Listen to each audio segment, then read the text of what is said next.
Hey guys, Sarge here. The topic for today, guys, is should we carry full-size pistols or subcompact pistols? And really, what's the difference of carrying those? In my personal opinion, carry whatever you want. I don't care. You're an American. You have a right to carry, and that was a comment someone put on a past video of mine is, just because you have the right doesn't mean that you can use it if you're not trained or whatever. Nowhere in the Second Amendment does it say to own a gun you need to be trained. Okay? So just think about that, right? You should take it upon yourself as a responsible gun owner to learn how to use the piece of equipment that you have, but the Constitution does not say that, all right? It's crazy how we read things as opposed to how they were actually written. So going forward, guys, just think about that, okay, and make sure we're reading correctly. And if you don't know how to read, please reach out, and I can hook you up with Hooked on Phonics, all right? So when it comes to carrying a full-size gun or whatnot, guys, I used to carry I carried the P220 Legion for 6 months, I think. Everyday carry gun for 6 months. I carried my 1911 for a year and a half. I want to say a year and a half.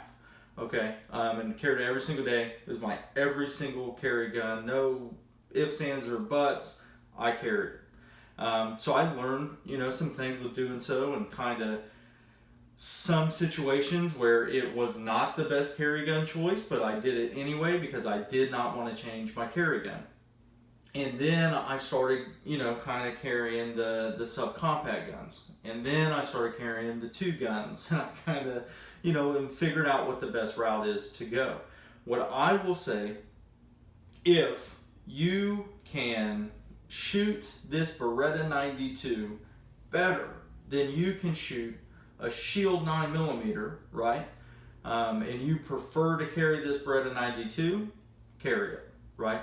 What you shouldn't do is go to the shooting range and waste all your time at the shooting range shooting a, aluminum framed steel slide 30 ounce or whatever it is, Beretta 92 with a light on it, and you're an awesome shooter out there, but then you carry like a Glock 26 or a Glock 42 or a Glock 43 that you can't shoot that well, okay? And when I first shot my Shield, I did not shoot as good with it as what I wanted to, but I kept going to the range and I kept practicing with it and getting used to that one. And then I realized, like, what am I doing wrong?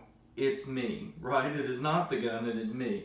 And kind of once you get a proper training underneath you and you get some proper coaching and things, you can identify where you can pick up any gun and shoot it just as good. And that's something I do all the time, where if a student is not shooting that well and they're like, man, it's my gun.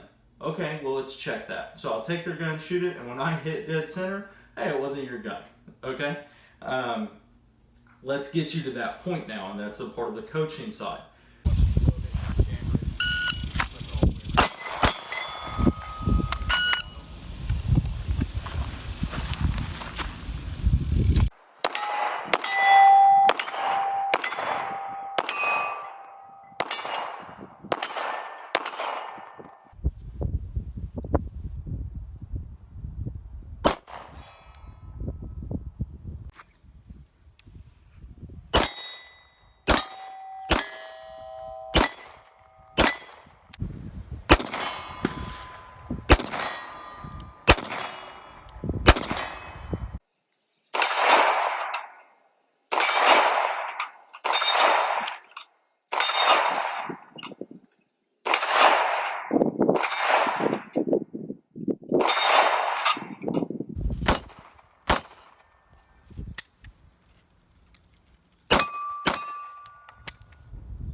So when it comes to carrying every day, what do you shoot the best, and how are you shooting, right? Are you properly applying the fundamentals? Because if it has a grip, sights, and a trigger, you shouldn't go from shooting like 1-inch groups with this Beretta to 10-inch groups with this Glock 26. Okay, especially at the distances some of you guys are shooting at with like 0 to 7 yards or whatever it is. It should not be that big of a difference. especially at an indoor range where climate controlled, cool, calm, collected, you can do whatever you want. So not even saying, you know, outdoor or anything. So the environmental factors aren't even there either.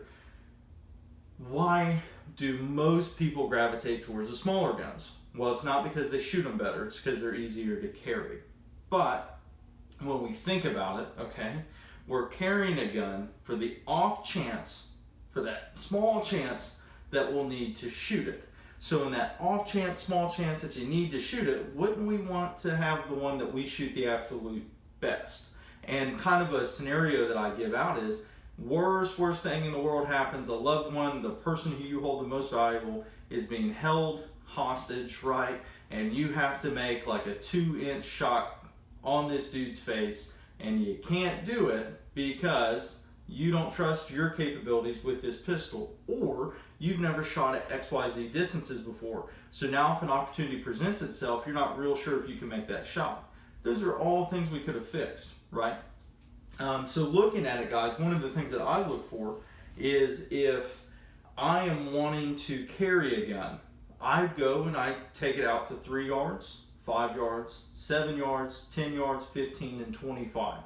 Am I ever going to have to shoot at 25 yards? I might. I don't know. And I think nowadays when people say, well, 3, 3, and 3 is all you need to go. Okay, well, that didn't happen in the Fort Worth active shooter training, at the active shooter situation at the church. That didn't happen down at the Sulphur Springs, I believe, Texas active shooter in the church parking lot. It didn't happen at the El Paso active shooter in Walmart. Okay, so there's a lot of things that have happened where it's kind of shown you that 3, 3, and 3 isn't always the situation. All right, now, is that more likely to take place? I don't know. And I think people that deal in absolutes also don't know, and they are talking about their own comfort zones. If my comfort zone is 3 yards, that's all I'm going to try to do because I don't want to get uncomfortable, right? And kind of a training motto that I have is we train to be uncomfortable. Train to be comfortable in uncomfortable environments. Meaning, if I find myself in a what some would consider an uncomfortable environment, I'm not sweating it because I'm used to it. And that's where I thrive, okay? That's how we should look at this. When people talk about, well, hey, y'all, you don't need to shoot at 7 yards. You don't need to shoot at 15 yards. This is going to happen. You don't know that. Do I know if you're going to be sick next week? No. So how do I know that your gunfight is going to be 3 yards? I don't, okay? But the people that tell you that can't shoot past 3 yards. That's why they tell you 3, 3, and 3, all right? So be ready for any situation that could take place at any distance, but also know your point of aim and point of impact at those distances as well. Don't assume that at 3 yards, you're going to aim at the same place that you would at 25 yards or vice versa, right? At 25 yards, don't think, well, okay, I can aim at the same position as I could at 3 yards. Know where you need to kind of hold the sights at to hit the desired location, just in case you only have a small portion of the body to actually aim at, okay? Those are things you need to know with your carry gun, and you're not going to know those if you go to the range with your Beretta 92 or your 1911 and you're practicing all those shots with those, but then you go and carry a Glock 26 with maybe different sights on it, whole different setup, you might not fare too well in that situation, okay? So when I'm looking at kind of what gun to carry, be it a full size or a subcompact, I look at what's the gun that I can shoot the absolute best, how can I carry it, right?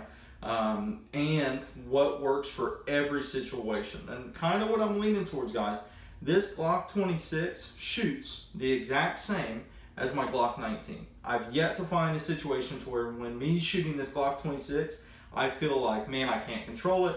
Man, I can't, even shooting one-handed, no issues with it at all. I've never once felt undergunned with it because this is a 10-round magazine and I have one in the chamber, so 11 rounds on here, where this is 17 rounds, okay? So, and this takes, by the way, 15, 17-round mags as well. So it's just kind of those kind of thoughts, guys, where I can take this 100% everywhere and I don't really have to dress around the gun or carry this and maybe I have to dress around the gun. Holster options also play a huge factor into it as well.